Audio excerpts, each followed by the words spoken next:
कि यदि रिजल्ट जो हैं अप्रत्याशित आते हैं तो फिर बीजेपी की क्या स्ट्रेटजी होगी, फिर कैसे मूव किया जाएगा, कौन किस चीज़ को लेकर लीड करेंगे, इसकी भी स्ट्रेटजी जरूर बन रही होगी मेरे और ऋषि जी साथ ही साथ जो विपक्ष है जिस तरह के तमाम आरोप लगा रहा था वो तमाम थ्योरीज भी यहाँ पर, अगर जो एग्जिट पोल के आंकड़े एग्जिट पोल साबित होते हैं, कल नतीजों में यही आते हैं, तो वो तमाम थ्योरीज भी फेल होती हुई यहाँ पर नजर आती है। क्योंकि आप ये देखिए विपक्ष की तरफ से तमाम आरोप लगाए जा रहे थे, लेकिन अगर हैट्रिक बना रही है ये सरकार, तीसरी बार चुनकर वाकई आ रही है, तो बिना काम के, बिना विकास या जिसका वो दम भरते हैं उससे तो नहीं हो सकता। ऐसे तो आप जनता के विवेक पर भी सवाल उठा रहे हैं। देखिए हिमानी जी, आप लोग भी ग्राउंड पे गई होंगी, 2-3 फैक्टर हैं। एक तो मोदी मैजिक जो 14 में था, 19 में था, वो 24 में भी है। नरेंद्र मोदी जी के पर्सनली प्रधानमंत्री के विरुद्ध कोई एंटी इनकमेंसी नहीं है, मैं दावे के साथ कहता हूँ। आप यदि 10 लोगों में से यदि ये सवाल करेंगे तो 7 से 8 लोग ऐसे होंगे जो नरेंद्र मोदी को पसंद करते हुए होंगे। लेकिन मैंने कल जो कहा, कल थोड़ा ऊपर नीचे होने की संभावना है, इसलिए मैं कहा कि सांसदों के विरुद्ध एंटी इनकमेंसी है। कुछ ऐसे सांसद बीजेपी इस बार आप देखिए 19 और 14 की तुलना में जो सीटिंग एमपी हैं उनकी टिकट कम काटे हैं।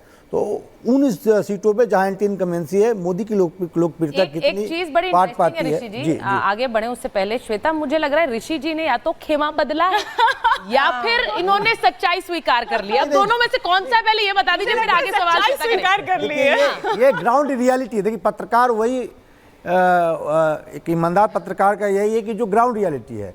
देखिए मैंने ये भी कहा है कि बीजेपी के तमाम सांसदों के विरुद्ध, सुचरिता जी आप तो विद्वान पत्रकार हैं, आप बीजेपी के नेताओं से ऑफ द रिकॉर्ड बात करके देखिएगा, सांसदों के विरुद्ध जोरदार एंटी इनकमेंसी, क्योंकि ये लोग क्षेत्र में गए ही नहीं है। उनको ये था कि आप किस ओर इशारा कर रहे हैं, जिता के ही लिया। हाँ, यस, यही बात है। मैं चंद्रप्रकाश जी, मैं आपको एक चीज बताऊंगा, आप सुन के आश्चर्य करेंगी कि कई ऐसे लोग सांसद हैं कि जब उनके पास लोग काम लेके जाते हैं कहते हैं कि आप हमें थोड़ी वोट दिए, मोदी जी को दिए, दिल्ली जाके नहीं, ये तो थोड़ी अलग बात हो गई। ऐसा नहीं है, ऐसा कोई सांसद नहीं कहते हमें नहीं वोट दिए। भाई वो तो मोदी जी के चेहरे पर ही जीते हैं, बता रहा हूं, तो मोदी जी के चेहरे पर ही जीते हैं।